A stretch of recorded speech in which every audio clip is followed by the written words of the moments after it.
exchange session. So for this session, we will be focusing on climate justice and One Health and its intersection with pandemic preparedness and response. So I'm RJ Nagit. I'm the Knowledge Hub facilitator for Lessons or the Learning Exchange sessions. So Lessons is a component of the Communities in Pandemic Preparedness and Response, or COPPER, under the COPPER project implemented by the Activist Coalition on TB Asia Pacific, hosted by APCASO, and the Africa Coalition on Tuberculosis, supported by the Global Fund. So this webinar is co-hosted by the Regional Learning Hub of Anglophone Africa and the Preventing Zoonotic Disease Emergence, or PREZONE, and the Centre de Coopération Internationale en Recherche Agronomique pour Développement, or CIRAD.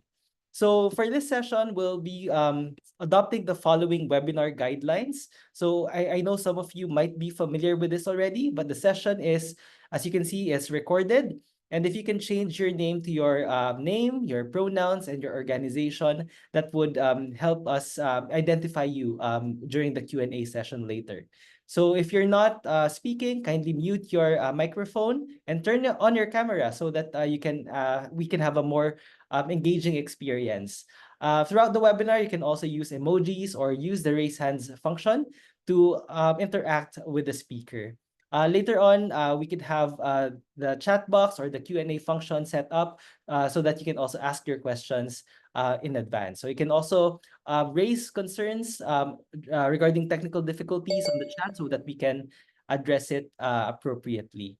So this session will be conducted in English and in French. And also, we want to make sure that this is a safe space for everyone. So let's do our best to make sure that we contribute to that.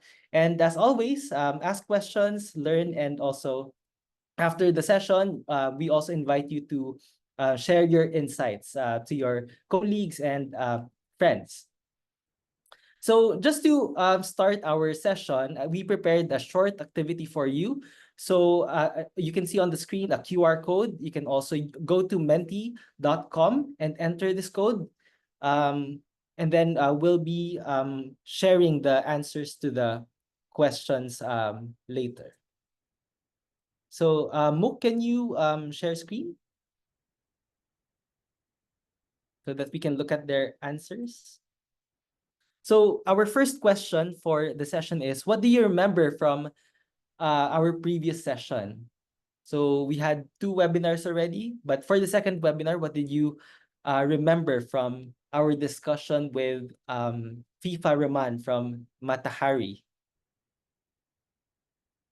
So we talked about the pandemic accord, but hopefully you can enter some insights or some key points that she raised during that session. So again, you can go to menti.com and enter the code 7603-6983. So we're still waiting for some responses from our colleagues. And if you're interested in listening to the webinar in French, you can click the More button at the bottom part of your screen, and then there's an option there where you can select interpretation so that you can go to the French channel. Okay, so some of you are first-timers, so it's fine if you don't remember, but later on, Jeff will be sharing the recording of that. The accord is under revision and discussion. Country groups who can negotiate. And again, PABs is one of the more contentious issues of the pandemic accord. We also see there are PABs in 3 exclamation points. So I think that's one of the key things, no? And of course, there's a need to include communities and civil society in these discussions. All right, so I think we can proceed to the next session, and I believe everyone can share their insights on this one, even if you're just attending for the first time. So what do you think?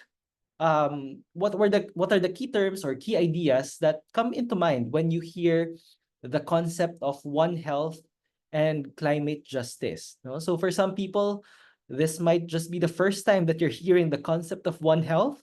So it's good because we have a very able set of speakers later who can talk about this more.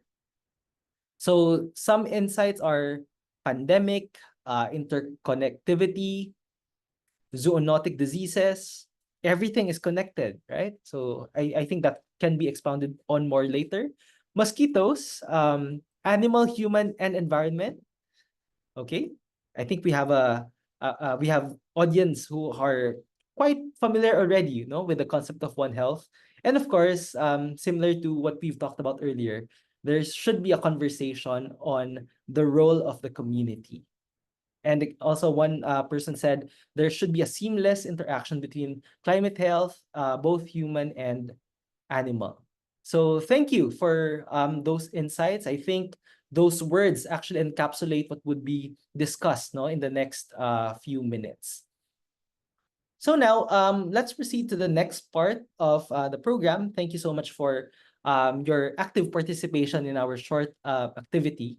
So now, just to introduce Copper, Knowledge Hub, and lessons, I'd like to invite Jeff Akaba, who is the APCASO Program Manager and also the ACT AP Coordinator. Over to you, Jeff. Thank you so much, RJ, and it's nice to see everyone again. I'm very excited that this is the third lessons already, and we see some really high number of participants joining and are still joining as we speak. Again, welcome to the lessons of the Copper Knowledge Hub.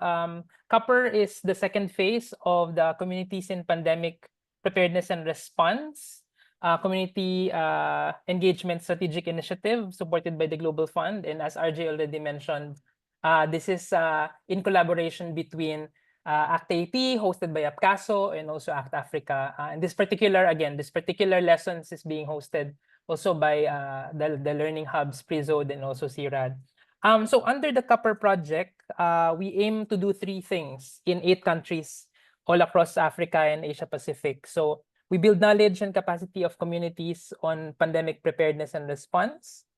The second is we strengthen meaningful community engagement in terms of governance around the pandemic preparedness and response. And also we support the coordination and evidence generation, again, surrounding pandemic preparedness and response. I already mentioned that we are working in 8 countries, and these countries include the Philippines, Indonesia, and Cambodia in Asia Pacific, and also Nigeria, Kenya, Liberia, Cameroon, and Sierra Leone in the African region. At the regional level, we of course have the Knowledge Hub, which aims to not only share information, but also learn from each other, not only through these different lessons or learning exchange sessions, but also through our different communications hub and different modalities as well, one of which is WhatsApp, wherein some of you are part of. The other modalities that we have includes the website, and I'm very happy to share with you that we also have the website, which is already operational. And on the website, you can visit the website at any time. It's copper.apcaso.org. You can watch the previous 2 lessons. It's already uploaded there. You can also read some webinar notes and also blogs related to the lessons. And also, and most importantly, we already have some of the materials that some of the country partners who have been implementing Copper at the country level have also shared through the website. So please do share, please do visit and also share and also utilize these different tools as much as you can as we continue to implement a more community inclusive pandemic preparedness and response. Lastly, I'd also like to take this opportunity that our MPACS guide is also finally out. So part of the responsibility and mandate of the Copper Knowledge Hub is to share information, as I mentioned earlier, on different issues related to pandemics.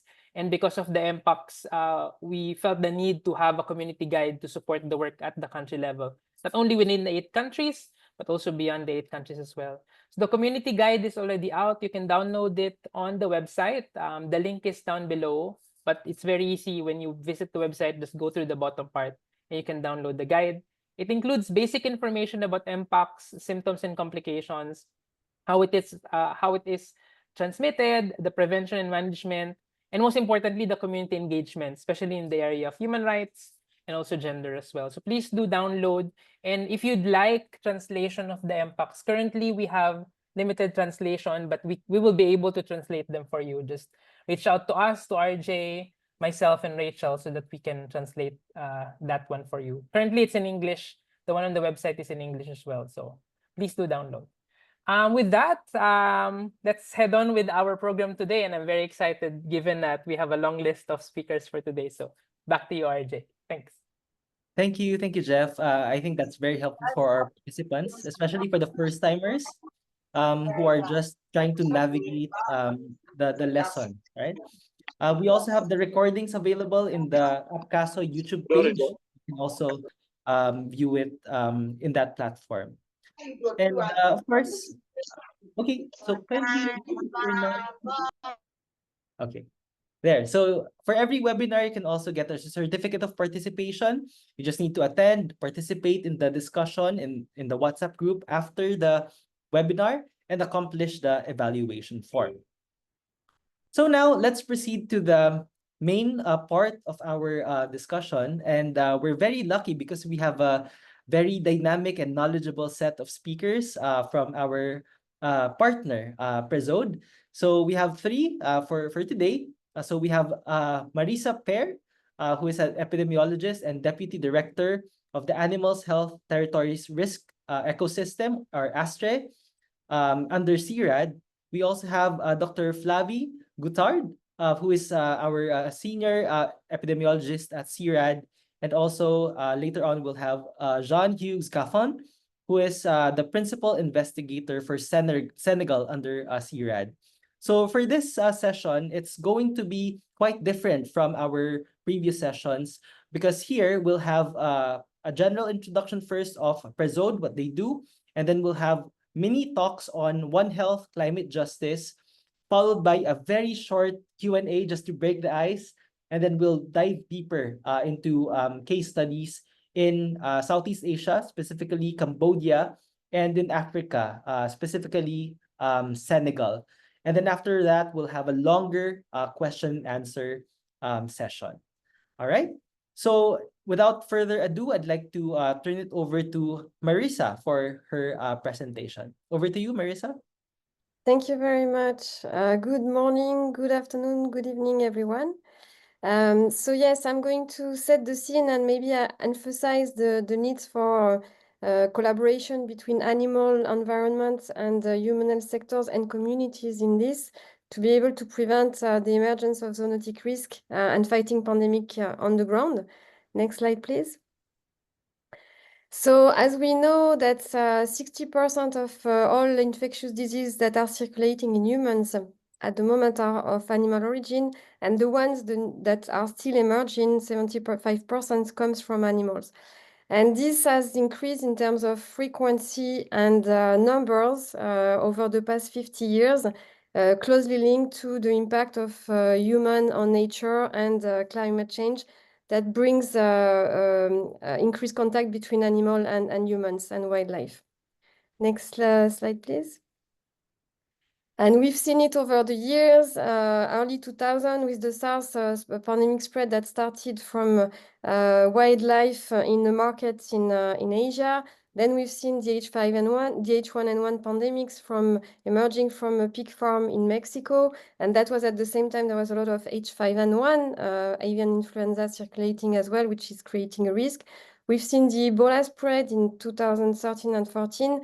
And as I mentioned, we still have the risk of the transmission between animals and humans of an avian influenza that could create a new pandemics. And of course, next slide, please. In 2019, we had the COVID pandemic that emerged probably from wildlife as well from Southeast Asia. And that has created more than 15 million deaths up till now. So next slide, please. From this, there is a consensus and a strong emphasis on the need to have an integrated approach to be able to prevent and not only prepare and respond, but also prevent those emergence.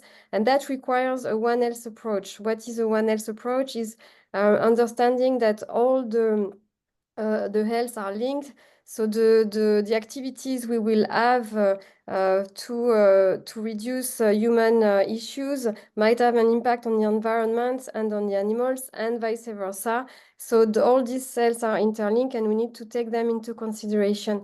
And we also need to work in a bottom-up approach. That means that to be able to prevent pandemics, we need to account for the people that are at the front line of risk, the communities, the actors that you represent. And we need to make sure that food security and livelihood of the poorest community are still ensured. Next slide, please. So as I mentioned, the communities are definitely at the forefront of pandemic prevention, and this is what we are really pushing strongly with PRESOD. And we will show you this little video on the rationale behind it. You can play the video, please. Thank you.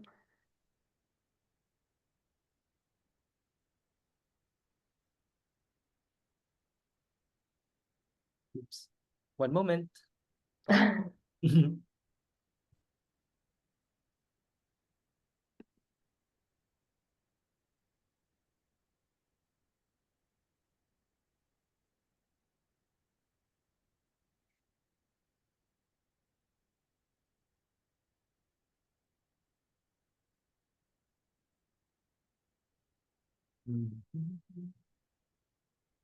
So while we are waiting for the video to start, I can maybe explain a bit more, and we will see it a bit later what is PRESOD about. So PRESOD is a science-led initiative because as the scientist communities, we wanted to make sure that the action that would be undertaken to prevent emerging risk would be relevant and implemented at the local level. And this is and that the innovation supported by the research could also be heard at the international level and be embedded into policy. So this is an international coalition which is pushing this voice, the voice of the scientists, but also the voice of the communities and of the NGOs, the private sector, to ensure that the pandemic prevention is done in a bottom-up approach and in a One Health approach, working all together between sectors.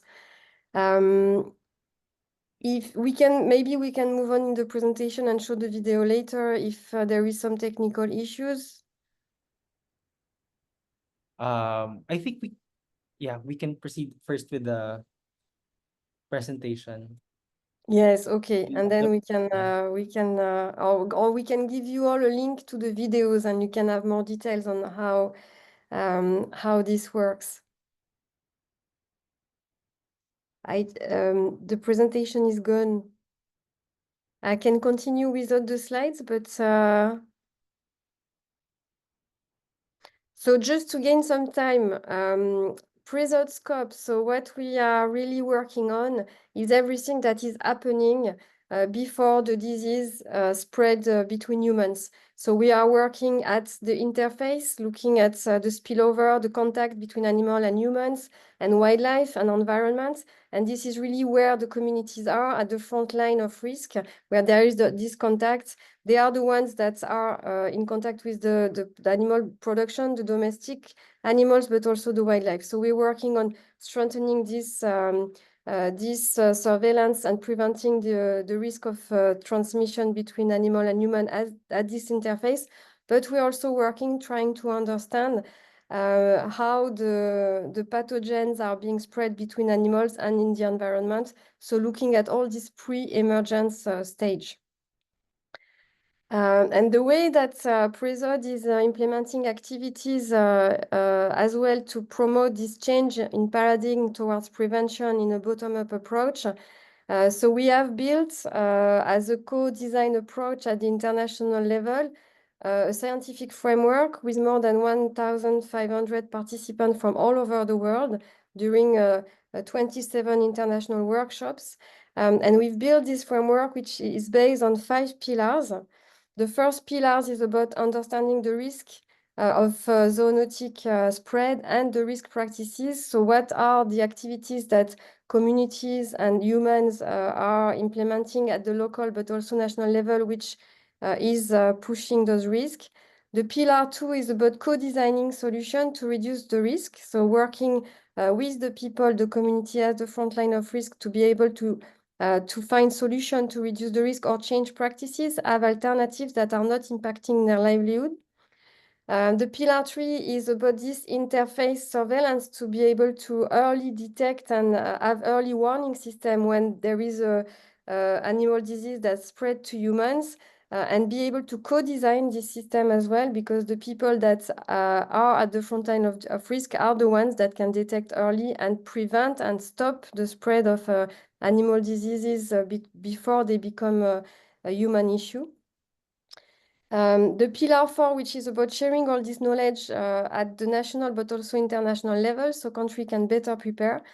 And we have a cross-cutting pillar, which is the foundation pillar, which is about engaging of all those stakeholders in the co-design approach. So meaning that all the solution needs to be built by and for the people that will implement them. And a lot of them are the community, but also in concertation with the authorities, because they are the ones designing the policies. And if we want this to be sustainable and integrated into national policy, they also need to be involved.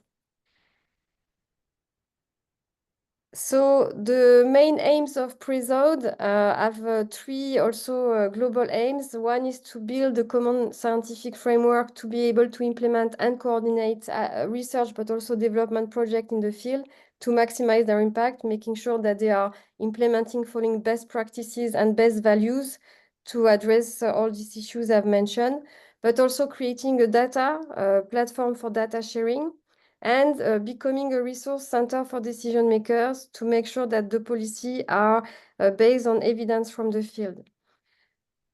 So at the moment, PRESOD is an international coalition with more than 250 members, which are coming from different types. We've got NGOs, we've got civil society organization, we have private actors, we have representative of governments, and this panel of people represents more than 80 countries worldwide. And what we are also doing is we engage countries at the political level. So we have 27 countries engaged politically, which allow us to talk at the same time at the ministry level and at the local level, and to ensure that everything that is being developed and relevant for pandemic prevention, preparedness and response can be embedded into policy and adopted as well by the country. We also have operational activities to be able to support this. And at the moment, we have activities in 15 countries in the world, in Africa, Asia, and in the Caribbean.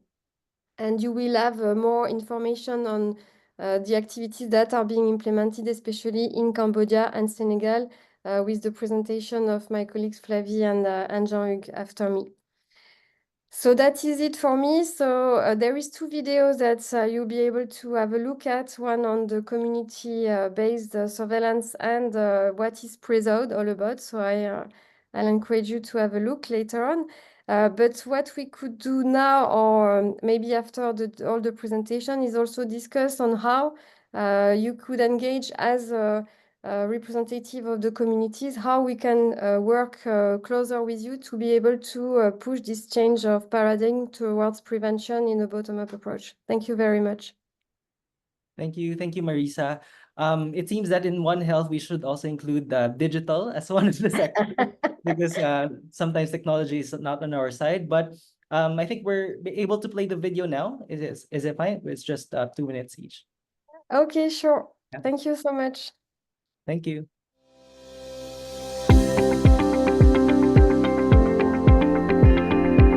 PRESOD is an international collaborative initiative that aims to enhance the prevention, early detection, and resilience to rapidly respond to emerging infectious diseases of animal origin that can turn into pandemics.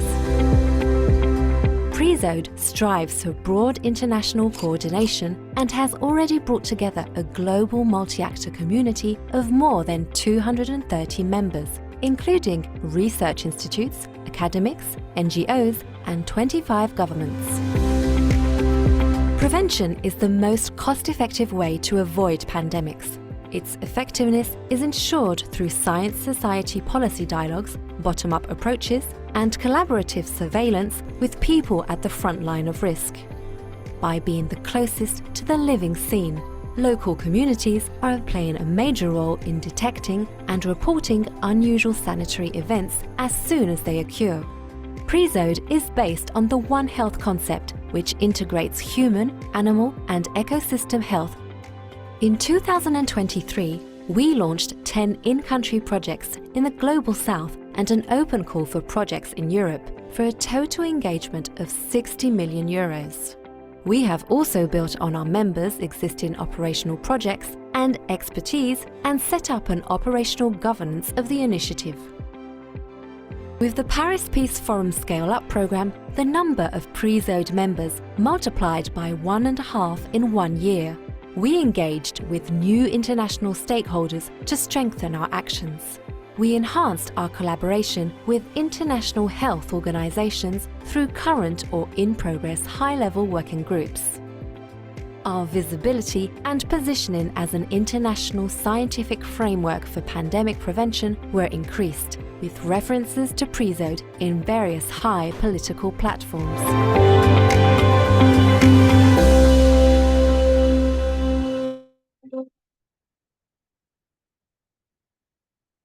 So now let's go to the other video. Yes, and as you might have seen, since we have made the video, we have increased our number of members and countries. So it's still happening, which is great because the more we are, the stronger our voice we have. All right, so this is about the community surveillance system. This morning, Yep, a poultry farmer in Bacnin, found dead hens in her yard. The others look sick too. Niambo, a forestry worker in Lesterville, feels feverish since he went into the forest to check on sick monkeys. Sophia is shocked when she discovers her sheep's dying next to the little river close to her farm.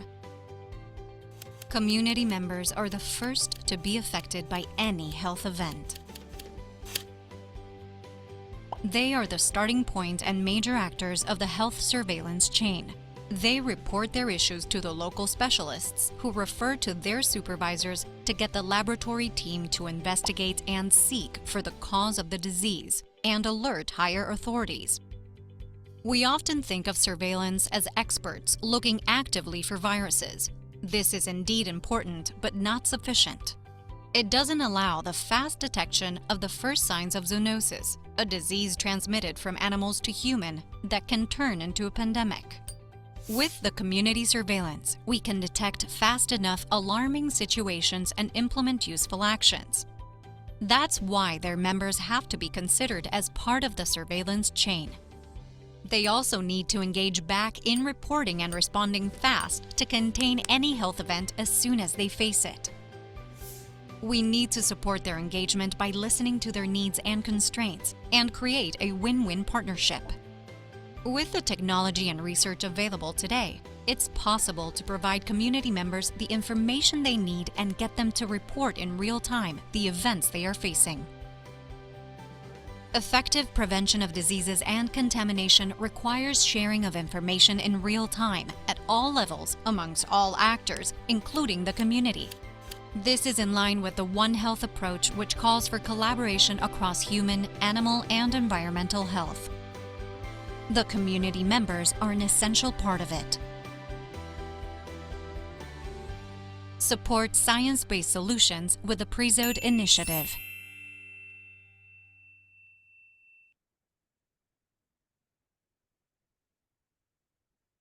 Okay.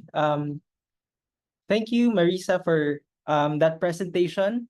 I think it was a good introduction for all of us, especially for those who are just being acquainted with the concept of One Health and climate justice. All right. So now, are there any questions from the participants? Probably we can take on one or two. Okay, so we have this question from Indonesia. So would you want to ask the question directly? You can just unmute and then you can ask your question. Go ahead, please. Okay, thank you, RJ. Thank you, Marisa. My name is Anon from Indonesia. As I mentioned before, that I see the presentation and Indonesia is not part of the list, so I'm interested how to contribute in the trade zone, because the topic of the One Health as well as the zoonotic disease research in Indonesia is still emerging. So maybe we can contribute to the global level. Thank you. Yes, absolutely. So there is some technical partners from Indonesia that are involved, but Indonesia as a country is not a member yet, and that would be very interesting. So you can get in touch with Flavie, who's here today, who's the regional focal point for PRESOD in the region, and or with me, of course, and we can discuss this further. So to become a member as an institution, it's very simple. We wanted to make it very simple that you only sign a letter of intent which specify the value that PRESOD wants to promote. It's not engaging nor financially, nor contractually, nor legally. But it's really showing that you agree with the principles and the values. And it is the same at the country level. So, and there is a need really to engage with countries like Indonesia, which are key in One Health and key in this emerging risk prevention, because you've been doing a lot of activities for a long time. So, yes. All right. Thank you for that question, and as well as your response, Marisa. I think the key here is collaboration, and later on we can facilitate discussions with Flavie for those who are also interested to join the network. Probably we could take on one more question before we proceed to the case study so that we can have a longer discussion later. So Rachel is asking, are national entities on climate and environmental protection agency part of the PPR national stakeholders? Can they be an important entity to support PPR?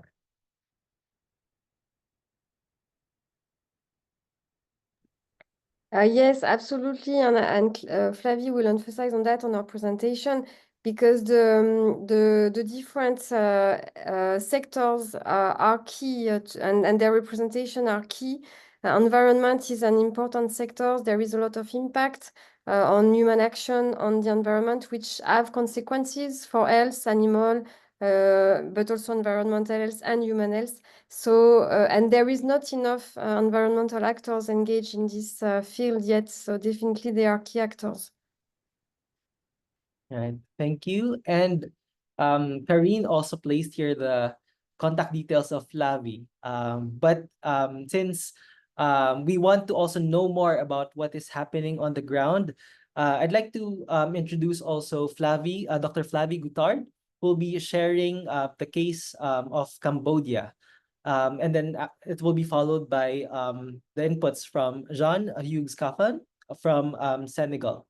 So over to you, Flavie, and then later on, Jean. Thank you very much. Let me share my screen. Okay, so do you all see my screen? It's okay? Yeah, all good. So I will present you, so following the presentation of Marisa, of one activities that we are implementing in Cambodia under the PREACT programs and the project Africam, and another EU project named Becoming, and where I will show you very briefly what we do to set up a One Health community-based surveillance network in one of the northern provinces in Cambodia. So first, just to set the scene of what's happening in Cambodia and at community level. So in rural areas, there is many ways for people to be in contact with infectious diseases. So when you are taking care of the animals, livestock, when you have dogs around and you can be bitten by a dog, or when you are consuming the meat or the milk produced by your animal, but as well through hair with you have some diseases that are transmitted and airborne diseases. So there is at community level a lot of ways that you can be infected by these zoonotic diseases. And in Cambodia, there is specific issue. So in rural communities, you have high zoonotic disease risk, especially for some diseases like avian influenza, or known as bird flu, which is in fact transmitted first. So you have the viruses in wild birds that transmit the viruses to the poultry, to the poultry. It can be chicken or ducks, and then transmitted to human. You have other diseases like rabies that can be transmitted by dog's bite, or Japanese encephalitis, which is a virus transmitted by a mosquito that you find in pigs. And where you are raising pigs around your village, the mosquito can transmit the disease from the pig to you by mosquito bite. And in Cambodia, so you have all this risk of infectious diseases, and on the other hand, you have surveillance systems that are existing in different sectors, but are very fragmented. There is still not enough coordination between the wildlife sector, the public health sector, and the livestock sector, and there is delay. When you have an outbreak in one sector, you have delay of sharing the information, which can increase the risk for the communities. And on top of that, in some province, in some very remote area in Cambodia, you have some poverty or dependence on agriculture that can increase the risk and limit the capacity for recovery of the rural communities. So in order to solve these issues, there is some action that need to be taken. So like raising awareness and promoting safer practices, integrating more local knowledge into the construction, the building of early warning systems, and to improve this system and contribute to some more resilient strategies. And it's what we try to do in Cambodia. So surveillance or community-based surveillance, and One Health community-based surveillance. The idea is to include all the sectors as early as possible in the monitoring of diseases and on the early warning of any event that can happen in the different sectors. So engaging the sector of environment with the wild animals, the sector of agriculture and livestock, and the sector of health, and looking at these three sectors and engaging them in the community-based surveillance. So the idea to develop this One Health community-based surveillance is to strengthen the partnership between different local communities and local actors like wildlife rangers, community health workers, civil society organizations, communal veterinarians, and so on. It's not, I mean, there is other type of actors. And to link these sectors, the wildlife, the human and the animal sectors, with as well an active community involvement in order to detect the outbreaks as early as possible and to provide community-driven intervention. So what we have done in Cambodia, we started to work with WCS, which is an international organization on wildlife conservancy society. They have a wildlife surveillance system, and we are working with them and with the Cambodian government to improve the systems which is already existing and to make it more One Health and more community-based. So instant trend in one of the provinces, what we already did, it's we look at how at province level the risk, the disease risk is understood, what is happening, the prioritization of the risk by the communities themselves, the actors, so a mapping of all the different stakeholders, as well to do a situation and need analysis of the local system, describing this system and describing the capacity of the system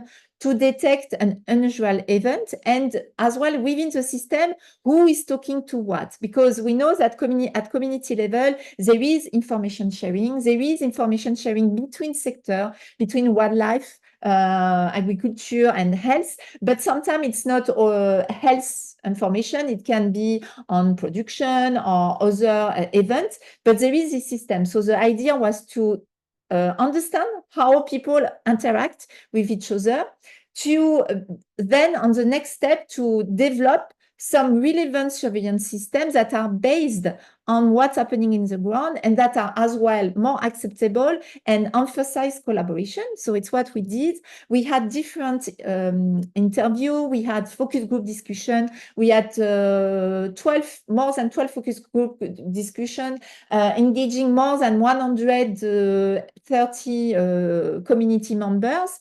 And at every focus group discussion, we asked them to describe with us how the communication, what are the type of information they are sharing with whom, what are the barriers of the communication, what could be improved, how this could be improved, and so here are some pictures of what we draw with the community member, and this is a representation of, for example, the information that which is shared within the wildlife sectors. So you see there is a lot of actors, a lot of type of information. So it's what we are now. The next step will be based on what now we know and how it's effectively done at community level to develop a community-based early warning system, to co-create that with the community involved, to have the system which is more responding to their need. To test these pilot sites with, of course, the community engagement, to evaluate this pilot surveillance system, and then with the evaluation, then to propose at national level to integrate this pilot at a more upscaling level. And that's it for my example for Cambodia. I will stop sharing.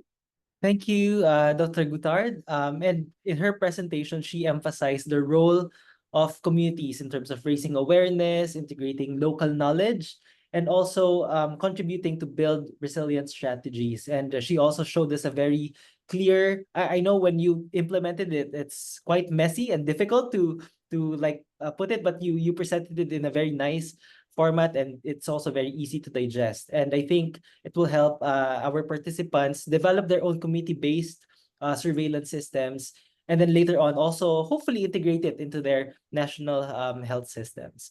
Thank you. So I know we've been receiving some of the questions here, but I'll be reserving the Q&A after the presentation of our next speaker. So for our next speaker, he will talk about the case in Senegal. So over to you, Jean.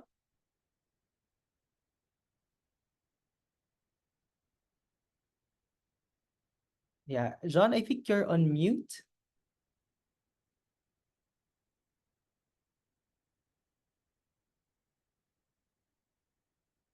Sorry. And Oui, bonjour. Donc, je suis au Sénégal et je vais parler en français. If it's okay for you. Vous m'entendez? Yes, Est-ce que vous m'entendez? oui.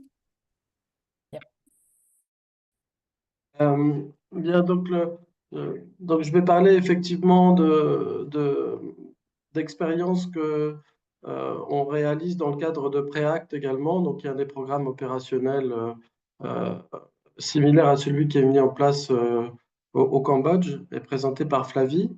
Alors, tout d'abord, je voudrais redonner un petit peu un éclairage sur ce qui a déjà été fait au Sénégal. Donc, la difficulté sur les programmes existants qui a été identifiée, c'est que l'engagement sur les zoonoses, c'est parfois une priorité qui est, si elle existe, qui n'est pas la principale des communautés. Et donc, pour eux, ça peut être quelque chose de distant.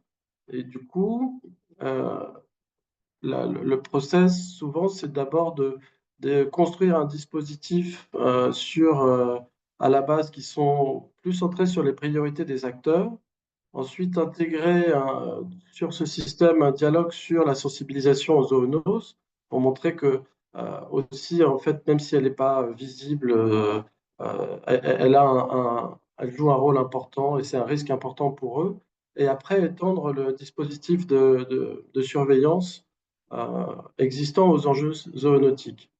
Alors, cette approche, elle a été mise en place par un programme pendant une dizaine d'années au Sénégal qui s'appelle l'Info Santé dans 2 régions pilotes.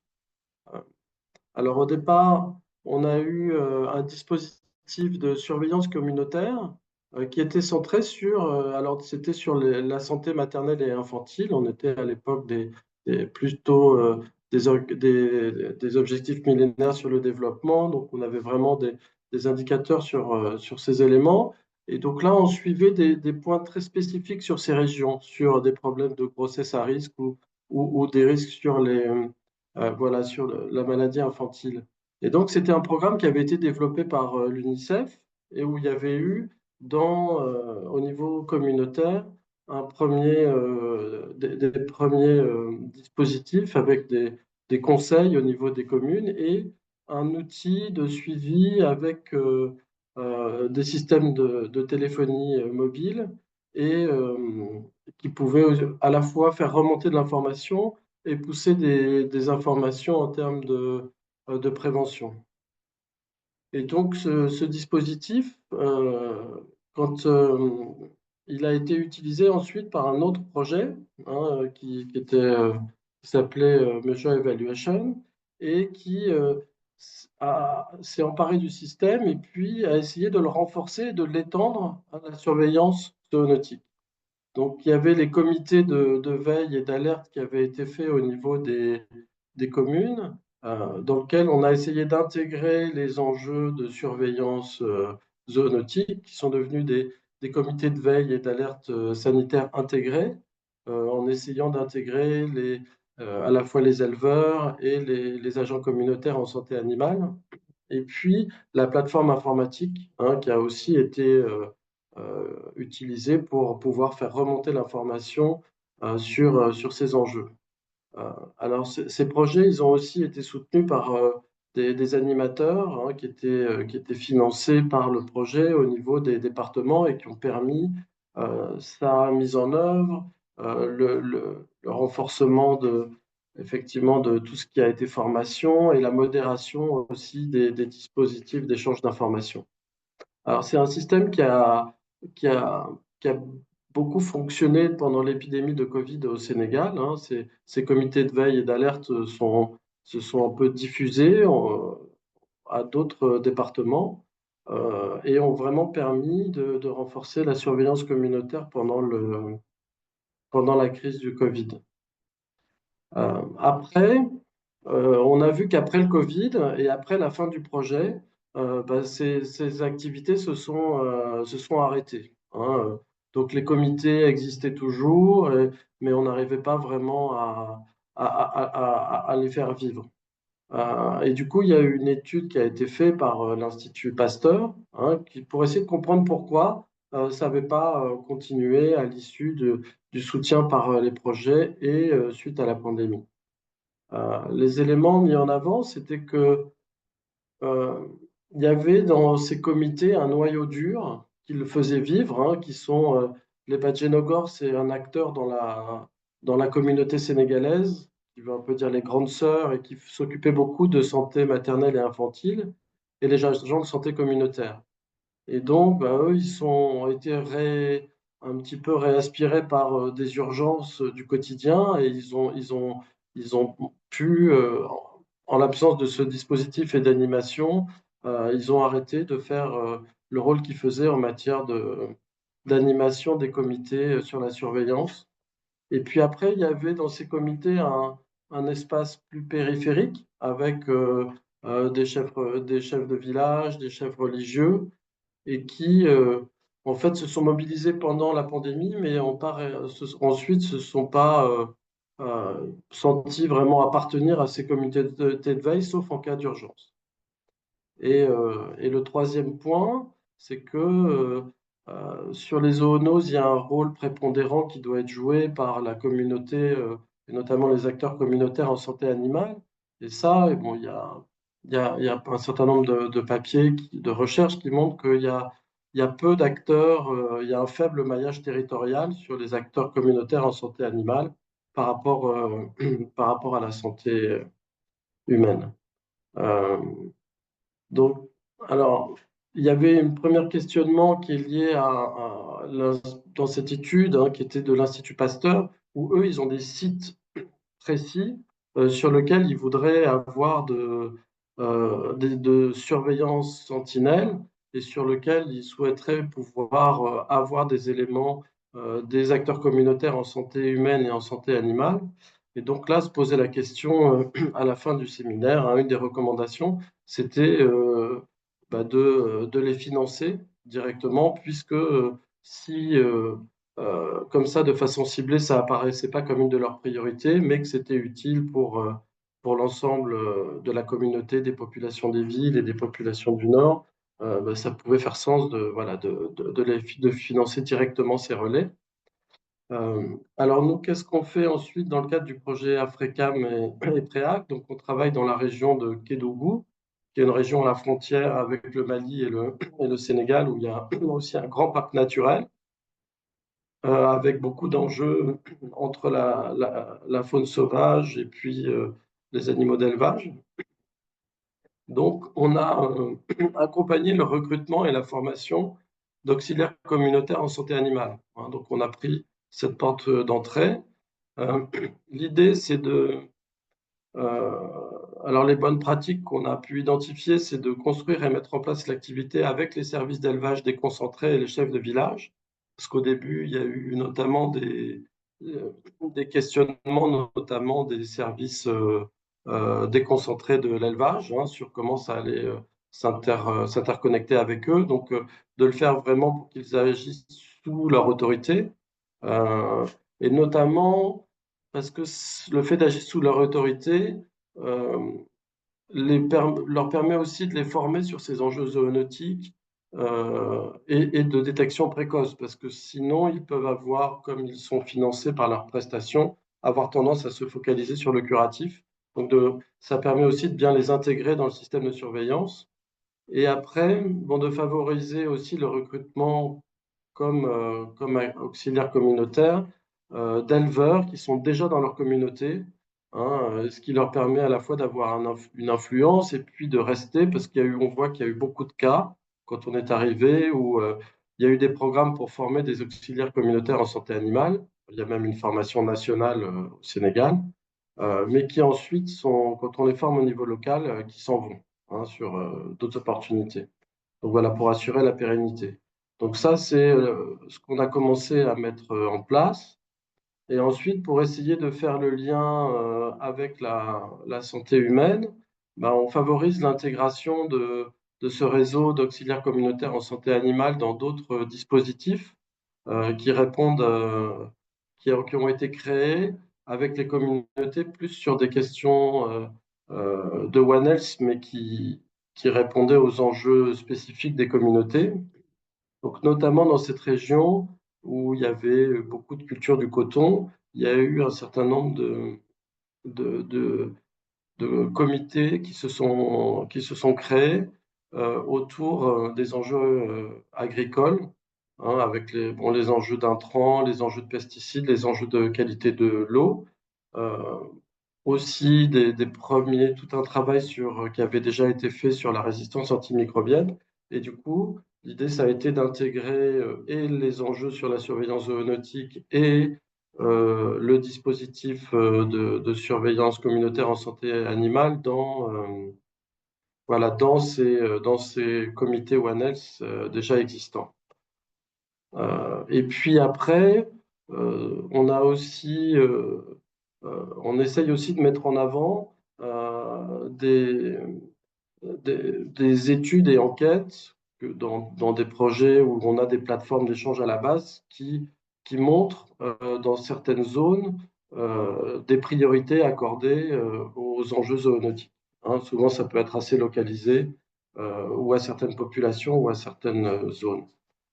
Et voilà, et donc ma conclusion, c'était de souligner l'importance d'intégrer ces enjeux des différents acteurs à la base, hein. Là, bon, je parle beaucoup des auxiliaires en santé vétérinaire et puis des dispositifs en santé humaine, mais il y a aussi le besoin d'intégrer effectivement tout ce qui est les éco-gardes, les acteurs communautaires qui travaillent dans les parcs, qui sont parfois en tension avec les éleveurs, et du coup, il faut arriver à les associer pour co-construire ensemble les activités dès la conception des projets. Voilà, je vous remercie.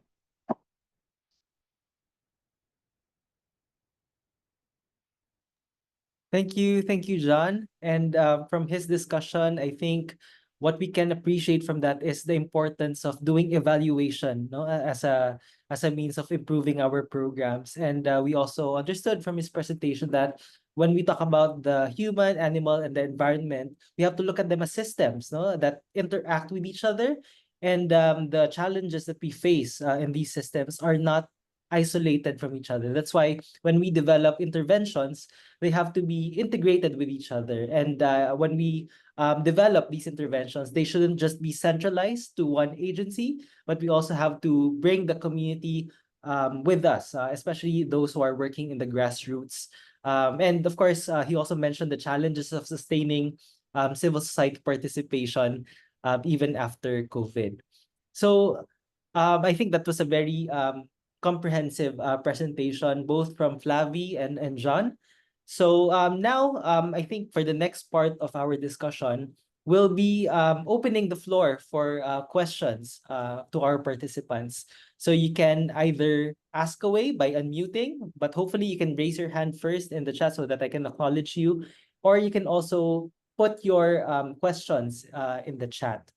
And looking at the chat right now, it seems that a lot of people are interested with your presentations with so many questions while you were discussing. So there was this question coming from Joseph. And he was mentioning that the concept of One Health precedes that of pandemic preparedness and response. So does the PPR fill its limits, or is it an extension of One Health? So anyone can probably answer. I think Marisa can also answer if she's still here in the call. Yeah. Thank you for turning on your camera. Yes, the One Health concept is quite old. It's so we haven't shown the full history, but and I would say even older than we think, because people in the community, they collaborate, they work together, and indigenous people, they are working in harmony with or they're living in harmony with nature, which is about that. It's about living in harmony with the different sectors. So it's more a way of working and a way of thinking than a specific activity per se. Having said that, so then the prevention of emerging risks, which are linking this, directly linking us to animals and environment, has to fit into this One Health approach. And the way we work towards infectious disease and emerging risk needs to take this way of working and way of thinking to be able that we take into consideration what our impact on nature that are reversing back to nature as getting to pathogens that are in nature getting back to us. I hope I have answered the question. Thank you, Marisa. So basically, One Health is also a very old concept that it might be interesting for us to also track how it developed. Jean or Flavie, would you want to add to that?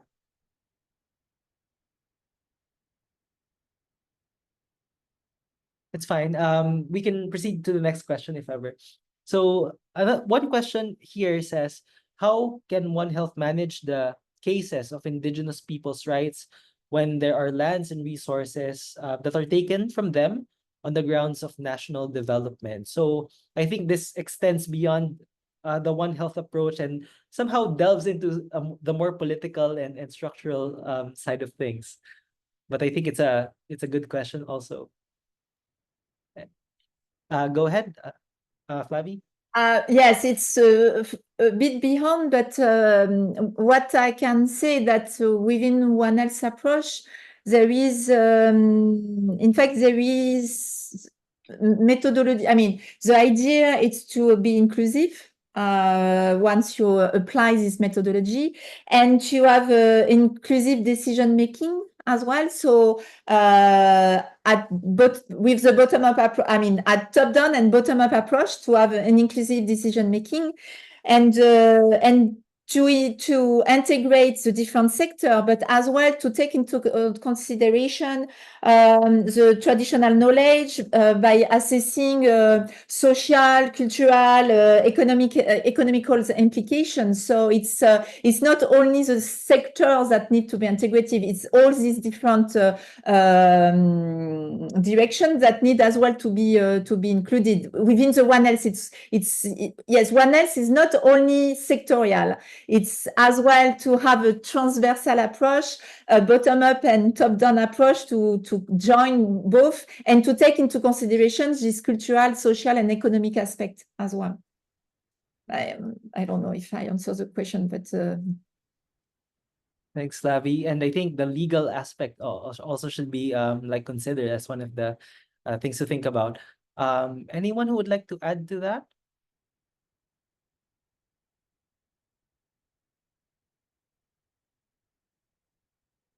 Since Flavie mentioned something about local knowledge, and Lance here is asking, how can we ensure that communities who share their local knowledge also have equitable access to the benefits arising from the use of their knowledge? So for example, if we're talking about medical products, vaccines, medicines developed based on data shared. So somehow this is like a throwback to our previous discussion on the pandemic accord and the issue of PABs.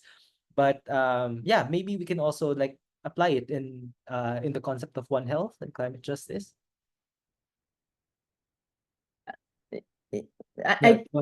I could add a little bit, but in fact, as I said, I mean, when you apply the One Health, when you look at, I mean, there is already, I mean, you need to think about some type of agreement or framework where you have fair compensation. I'm thinking about in health and in environment and wildlife, we have this Nagoya Protocol, where in fact it's ensuring fair compensation and equitable distribution of benefit. Nagoya, it's when you have samples from wildlife to be sure that this stays the properties of the country where the samples have been taken from wildlife. So you need to think of that. So it's why you were talking about legally. So we need to have this agreement set up. And in One Health, there is a lot of people thinking of that or looking at that. Of course, when you are working with community, you need to have a free, prior, and informed consent at community levels. That is very important to be sure that their contribution is not after there is no usage of this information that are sharing with us. Yes, there is some different mechanisms at One Health that are proposed to help with this issue, which are not perfect, I agree, but it's taking into consideration. Thank you, Flavie. I think. Yes, can I add something? Yeah, go ahead, Jean.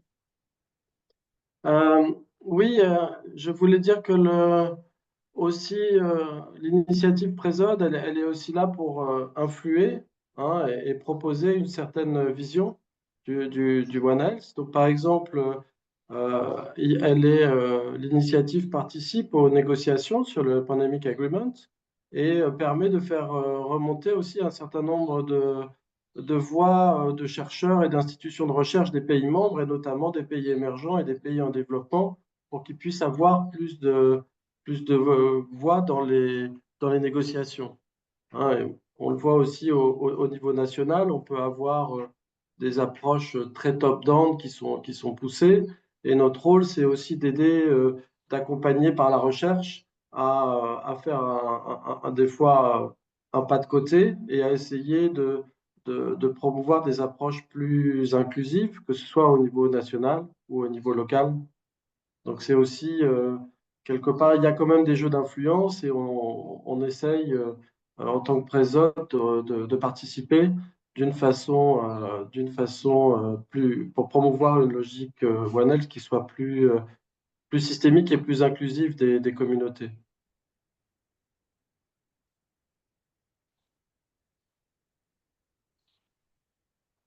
Thank you, Jean. And I think we also need to discuss about climate change and climate justice and pandemic. So I think Flavie also prepared a session on that. Can we proceed with that first and then go to the Q&A afterwards? Okay. Yes, I will share my short presentation. Okay. Okay. Yes, trying to set the scene on the impact of climate crisis on pandemic, which sometimes it's not always very clear. So in fact, the climate change will provoke extreme weather with precipitation, heat, storm, floods, and this will have some direct effect on the exposition of the population, and so on their health, on the physical health issue, but as well this impact of climate crisis and climate change will have some indirect effect through the environment where we are setting.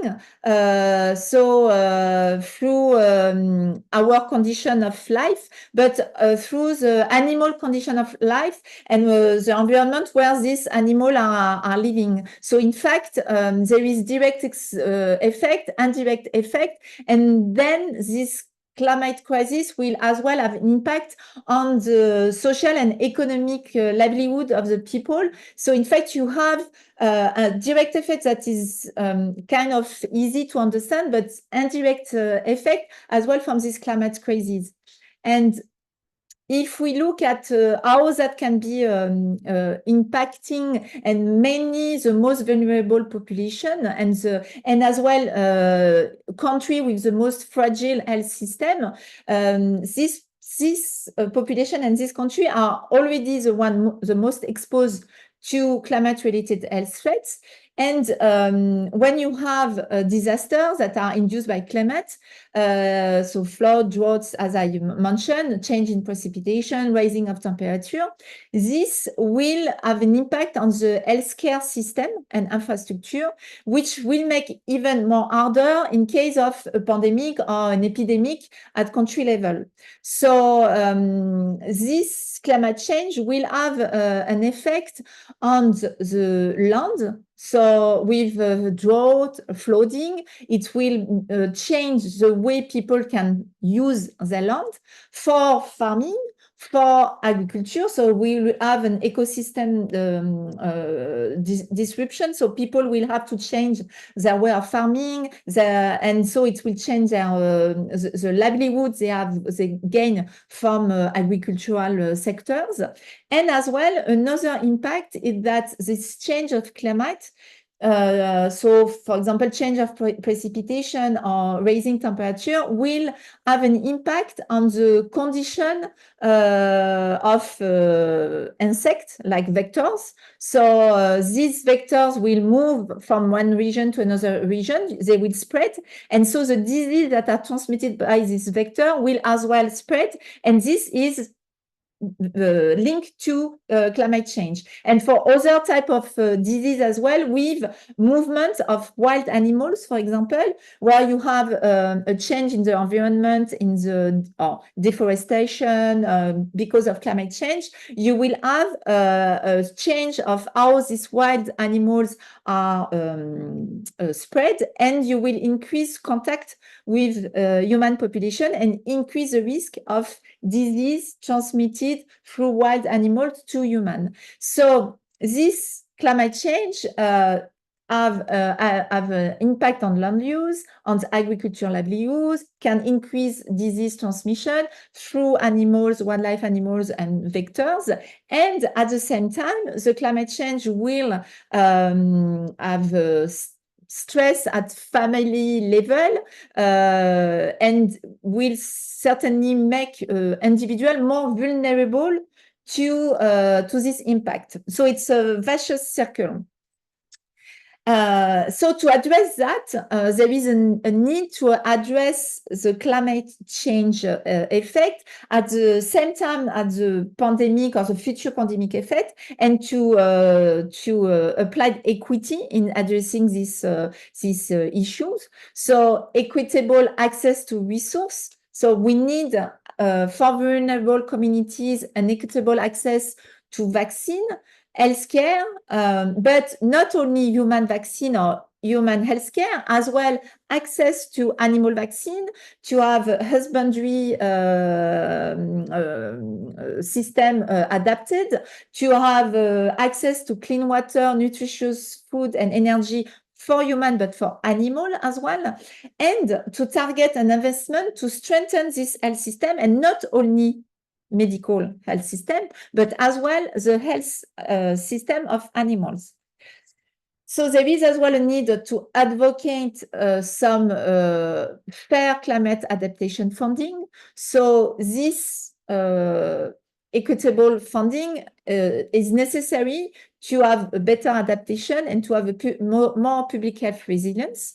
And it should prioritize vulnerable population, to invest in infrastructure, healthcare, and education to prepare for future climate shocks and pandemic, but again, without forgetting in this prioritization other sectors than the human health sectors.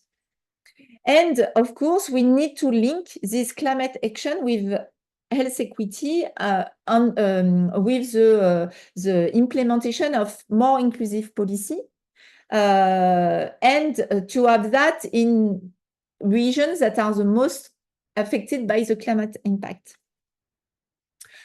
So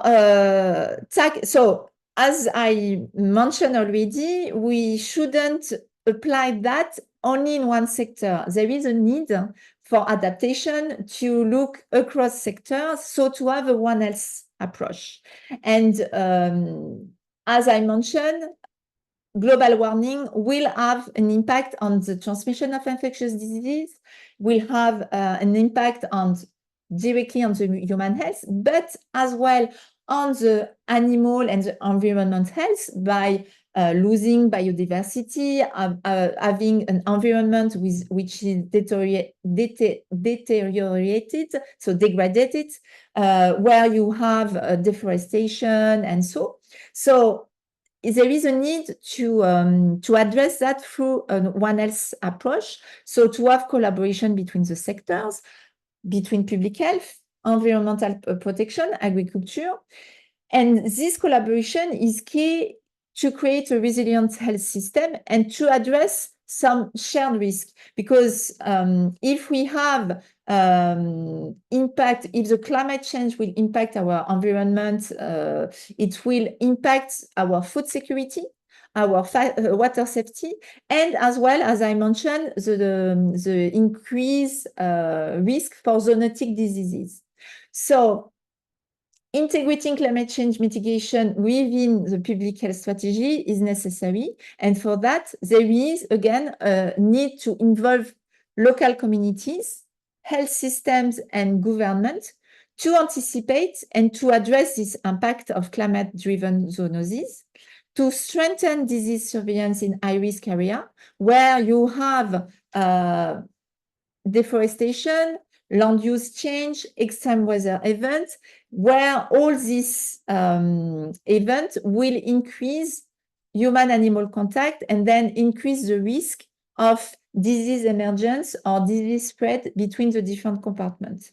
And so it's why we are really inside PRESOD and in the different programs within PRESOD, on first side, the importance of early warning system and the importance of setting up One Health framework to be able to prevent that and not, yes, to strengthen the prevention and not the reaction to that. And my last slide was just to show a little bit ahead what's, in fact, it's what we are doing in PREACT. So it was mentioned by Marisa, and we mentioned it with Jean-Hugues and my presentation for Cambodia and Senegal. What we presented is done under PREACT, which is an operational program of PRESOD. And under PREACT, the objective is to propose prevention solution adapted to local context through a One Health approach. And so it's not only surveillance, it was the two examples that we gave with Jean-Hugues, but it's as well other implications. So the objective under this program is to strengthen knowledge of emerging zoonotic diseases. It's to identify and monitor the risk through a bottom-up approach. It to strengthen the risk management capacity at territory level, and to as well strengthen the efficacy of local organization. And inside this program, there is different components to address this objective. So one which is assessing the risk, one about the reduction, one about the implementation of monitoring system, and there is a transversal component where there is as well a lot of effort put to develop gender and climate-oriented solution and to strengthen the dialogue with researchers, civil society and policy, and it's a little bit what we are doing here today. I'm a researcher, and the idea of this webinar is a little bit that. Thank you. And I think it's my last slide. Yes. Thank you, Flavie. And I think some people are interested in knowing more about the study that you mentioned. So hopefully we can have further conversations later in the WhatsApp group. But I think based from our presentations today, we saw that we were introduced to the concept of One Health at the start of the discussion. And now Flavie gives us another issue to think about, which is the intersection of health and climate change, which can also worsen the inequities that people face. And this requires a lot of proactiveness on the part of civil society as well as governments to ensure that resources are equitably distributed. There is adequate funding for climate adaptation measures. And also we develop interventions to address the intersections between climate action and also health equity. So now we proceed to, now we have a more holistic understanding about the topic. We proceed to the Q&A. We've left some questions in the chat. There was one question talking about how integration is actually done while avoiding parallelism or punctually integrated action. So they say that the reality is that project financing is usually done in silos and does not always benefit other related sectors. So it is the person said it's therefore important that funding goes to the most decentralized level. So can we have your reaction to that? How do we face the realities of project funding as it is?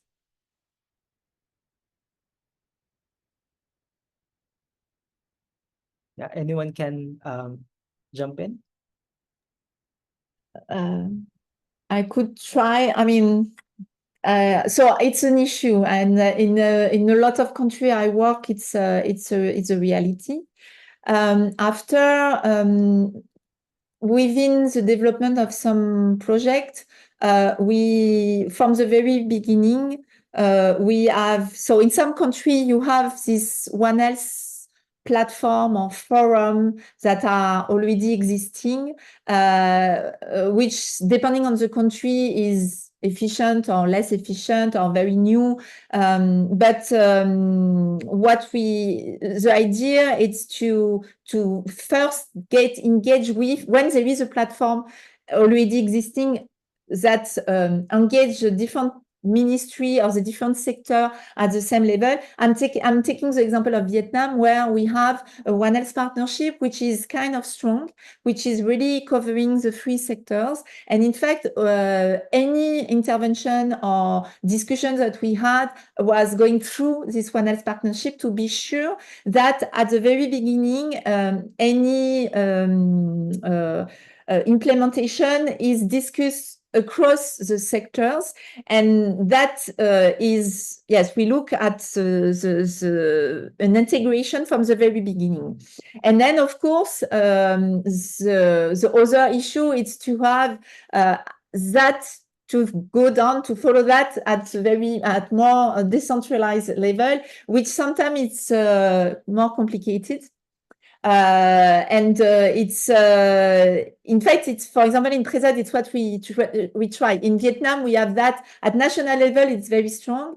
And one of the things that we are discussing is to have it more operational. So to have this principle of One Health, which is really implemented along the chain of command, from bottom up, but it's why I like, I mean, we need to emphasize the bottom up approach, but we need as well to work at top down or at national level, that in fact it's supported by the national direction or vision. In Vietnam, it's very important, this type of approach, so we cannot work. And yes, so this is one thing that we try to do, but Marisa, you can...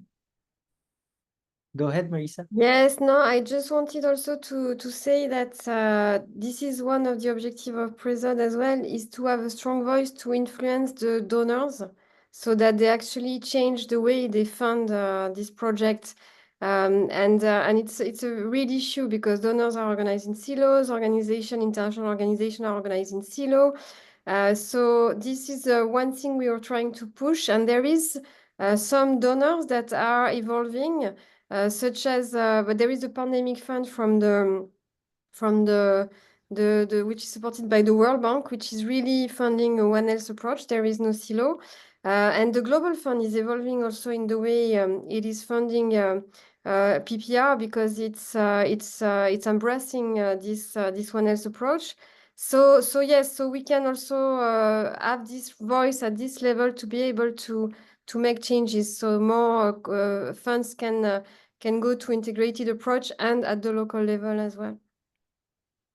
So it seems that it's really a big concern in terms of like the siloed funding. But Flavie said that there are starting points that we can engage as members of civil society. We have to look at if there's an existing One Health platform in your country, you might be interested to engage that.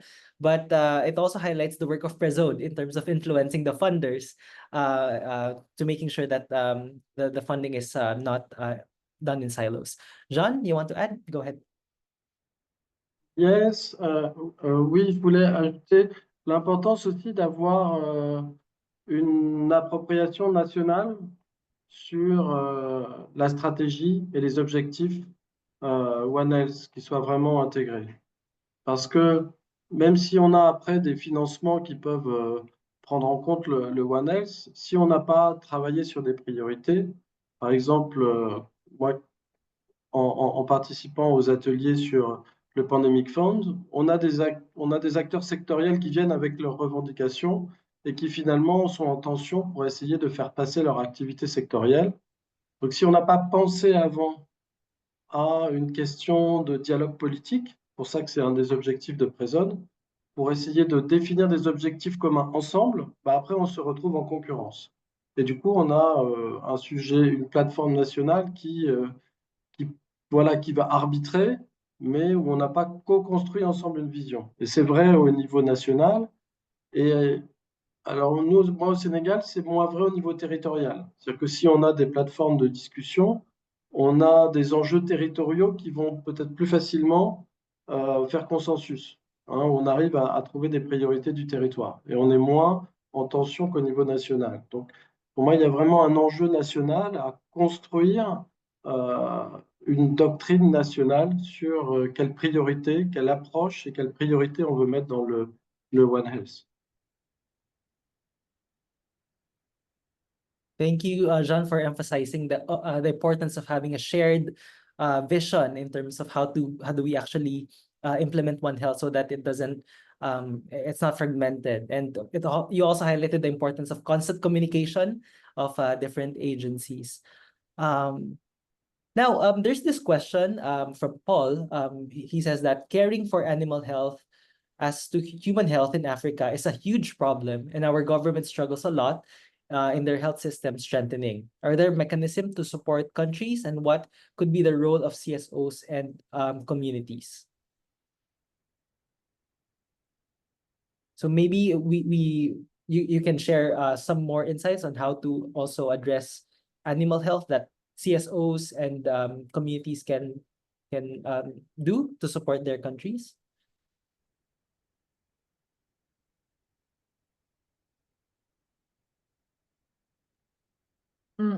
I'm not sure if I have understood the question properly. I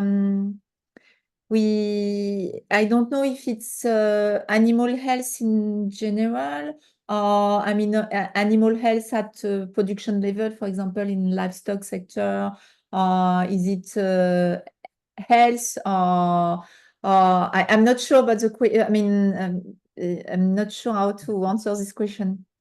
I think Paul is asking if what can CSOs and communities do to support animal health, which can also contribute to health system strengthening.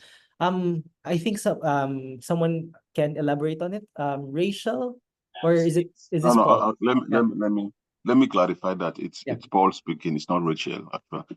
Now what I was saying is now we're talking about One Health, and that One Health encompasses humans, animals, and even the environment as well.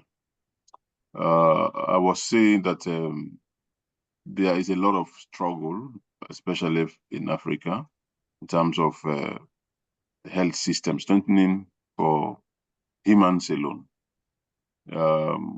Now we're talking about One Health, and it's going to be very huge. It's going to be very huge responsibility, you know. So I was saying, is there any mechanism that would support, you know, low-income countries, so to speak, to be able to measure up, you know, meet the realities of addressing One Health? And then adding to that, also, what could be the role of community CSOs in terms of one, raising awareness, two, advocating for resources so that this One Health thing can be achieved at national level. I think that this was what I was trying to explain, to ask. Over. So I see Marisa. Can you add me back for interpretations, please? I was disconnected. Oh, okay. Do you want the French translation, Contiala? Yes, I am Jean, so I was disconnected. Can you please add me back for interpretation in French? Oh, okay. Mook, can you help Some with that? Okay, RJ. Thank you. Go ahead, Marisa, please. Yes, thank you very much. Yes, so there is definitely a funding mechanism that you can reach, and I think the Global Fund is one of them. Global Fund is supporting a lot CSOs and engaging much more with the One Health approach and the PPR. I've mentioned also the Pandemic Fund, so countries apply to the Pandemic Fund to strengthen their system. So this is one of the few mechanisms that really have a system strengthening approach that can really support One Health system. And the projects that are developed for these two funds involve the animal health sector, because there is surveillance systems in animal health at the community level, which needs strengthening in some countries, which are very strong in other countries. Sometimes they help in detecting human issues in communities before the health system, it depends, and vice versa. So, and the environment is probably the one that has less system strong system approach and links with the other two. But there is definitely the mechanisms, and they are increasing and being developed. And the role of your role of CSOs and communities is key. Because and for example, in the pandemic fund process and in the global fund as well, without the engagement of CSO, the projects are not granted. So there is a recognition of the key role and essential role of CSO in that. Having said that, it doesn't mean that your voice is very loud and clear at the national level, and this is things that we from the research side in Senegal, in Cambodia with Flavie, and in other parts of the world and countries with PRESOD, we're trying to look into more to be able to document that and show that your place it needs to be strengthened, because this is the only way that we can really detect and stop an emergence risk from becoming a pandemic. It's in the ground, it's at the community level. All right. Thank you, Marisa, for that answer. So now we're nearing the end of our discussion. So there's so much to talk about, but there's so limited time. But there's this last question, which I hope you can also use to share your final thoughts on the topic. There was this question on what PRESOD is doing to empower communities so that they become more resilient. So hopefully you can also tailgate that with some of your final inputs before we end the session. Maybe we can start with Flavie. Yes. Yes, it's what we started. So under PREACT, under this program, in fact, we are starting to. So the example of this One Health community-based surveillance, for example, it's really to design something that is based on what's already existing at community level, used the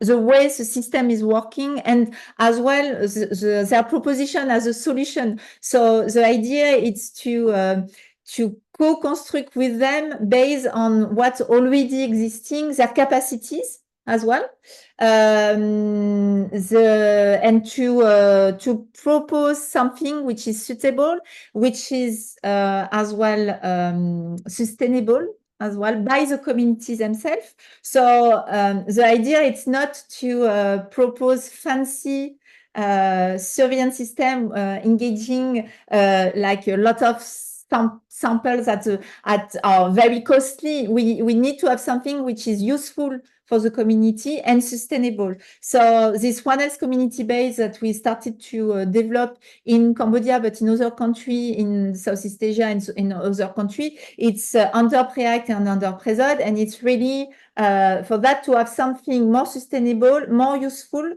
and more based on the reality of the community, to make them to own the system, to have a better ownership of the system, and it's more useful for them.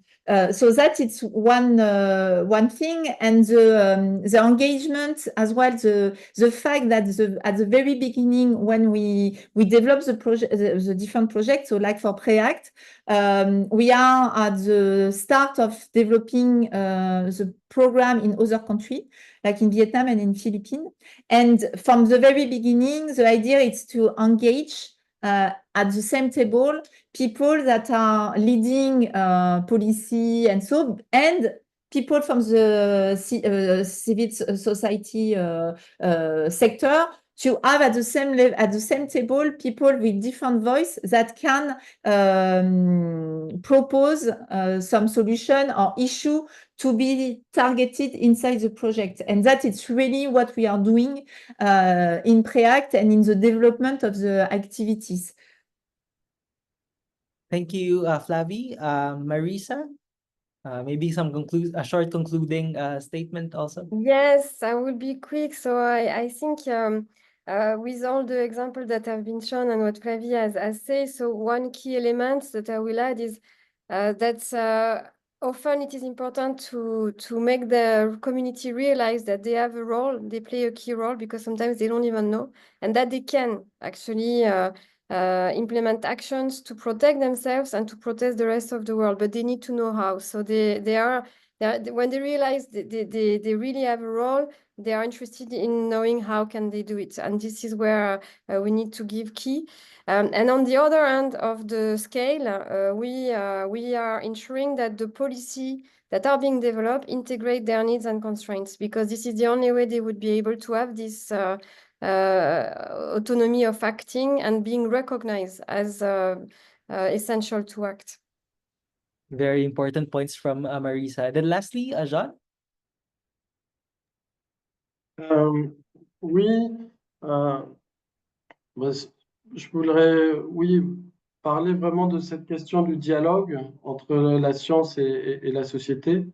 C'est-à-dire qu'on a vraiment besoin de deux types d'acteurs au niveau national et régional, d'organisations de la société civile, qui souvent interagissent aussi beaucoup avec les organisations communautaires de base, donc qui ont la capacité de vraiment faire remonter les besoins des populations. Hein.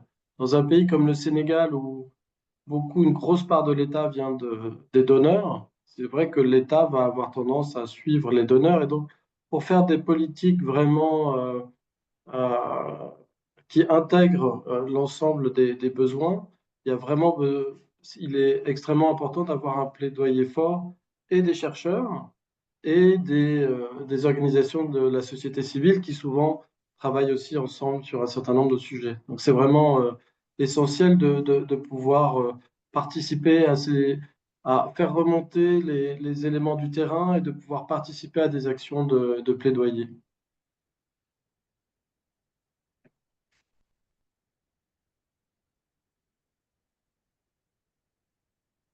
Yeah. Thank you, Jean, for that. And yeah, I think Jean already finished.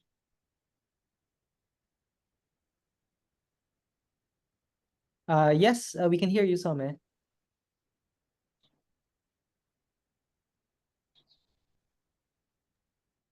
Some, we can hear you.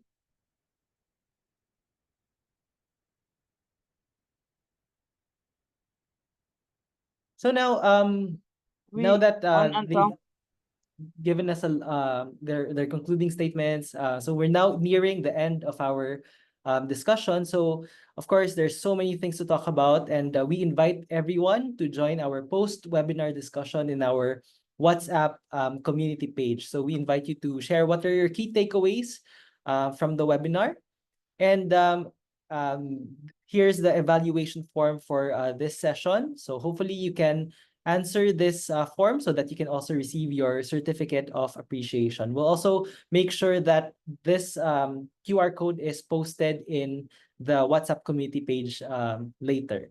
And then we also have social media channels where you can view updates and announcements on the next lessons. You can follow Apcaso at Facebook and on Instagram. And of course, we'd like to thank our partners from Prezode who gave us wonderful presentations. Of course, let's give Marisa a round of applause. So you can also use your clap emojis if you want. And also, we're very thankful for Dr. Flavie Goutard for her presentation. And also to Jean Caffin, who gave us an excellent presentation on Senegal. So with that, I'd like to invite everyone to turn on your cameras. We'll have a very quick photo opportunity before we end our session. So if you're comfortable turning on your cameras, our team would take a screenshot of our photos. So it's always nice to see everyone's faces. So even if we're online, we still feel somehow connected.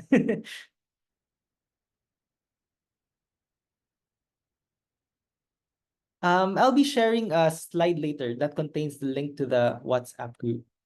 They can just scan the QR later. Thank you for raising that. Okay, so Everyone all set? Mook, can you okay, so some people are still turning on their cameras. So we'll wait for a few more seconds. So I'm going to start capture the picture on 3, 2, 1. Everyone smile. There you go. Perfect. Lovely. And again, one more. 3, 2, 1, smile. Lovely. Thank you. RJ, over to you. All right. Thank you, Mook. And again, reminding everyone of the WhatsApp community group, you can scan using this QR code. So I'll give a few seconds for you to join the WhatsApp community group. And also we'll share the articles and resource materials. We'll just need to ask permission from the speakers if we can share them. And then I'll post it in the WhatsApp group.